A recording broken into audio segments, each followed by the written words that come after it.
Giadiva harja Gaeilge gamer an seo, agus aniu tá mé ag immert Wrath of the Druids, agus bé mé ag arc cé comai is atá an léirú hunn na nál sa cluiche seo, nó cluiche Ubisoft atá an agus mar sin bé muid ag arc cé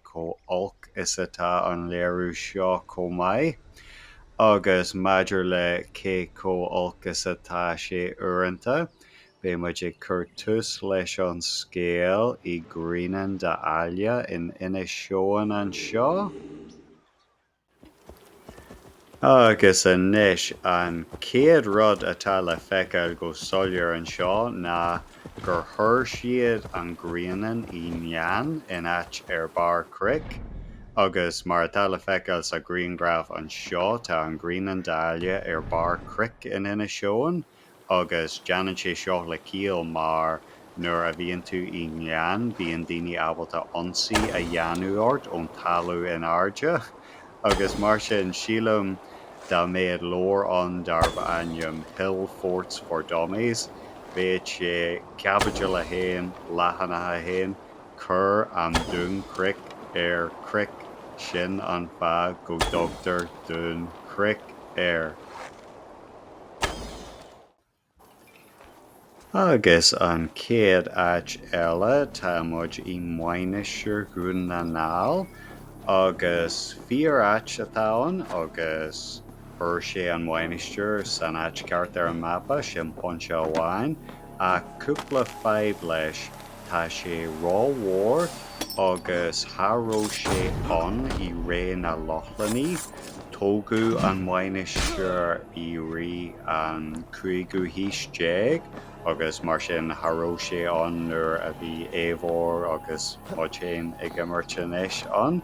Mar sin tá sé san áit ceart ach níl sé sa tréimhse stairiúil ceart.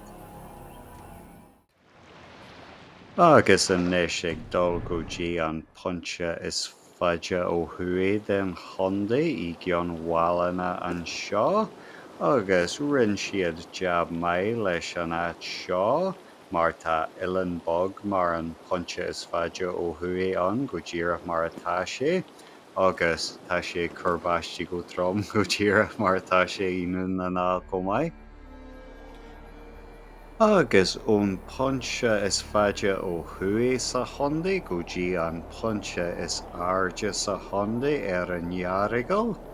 Chuir siad an ngearragáil san áit ceart ar an mapa ach níl an cuma ceart ar tharaibí, mar tá arc feirmeadúil ar an ngearragáil agus an slíomh seo sa cluiche tá sé mar rud a bheith le feiceáil san Alps agus sílim nach bhfuil a leithéid de slíomh mar seo chun an ngearran. Agus sílim go raibh Ubisoft ag arc ar an mapa bonus cionn leis an áit seo, mar tá áit darb ainm Lismore Abbey I Bort Láirge ar an tío eile den siar, ach níl a leithéid de mhainneasúr mar seo an in ina seoin ar tharaibí.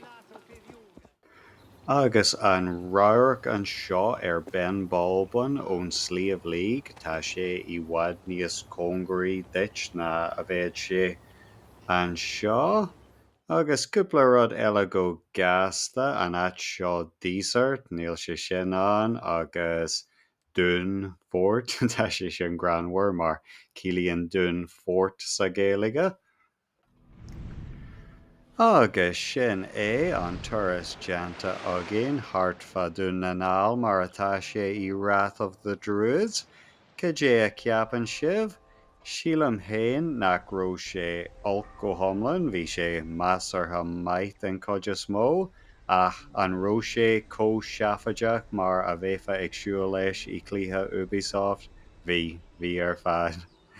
Agus mar sin é don físe an seo go raibh míle maith agaibh as a bheith ag arc a tharde. Amór, slán.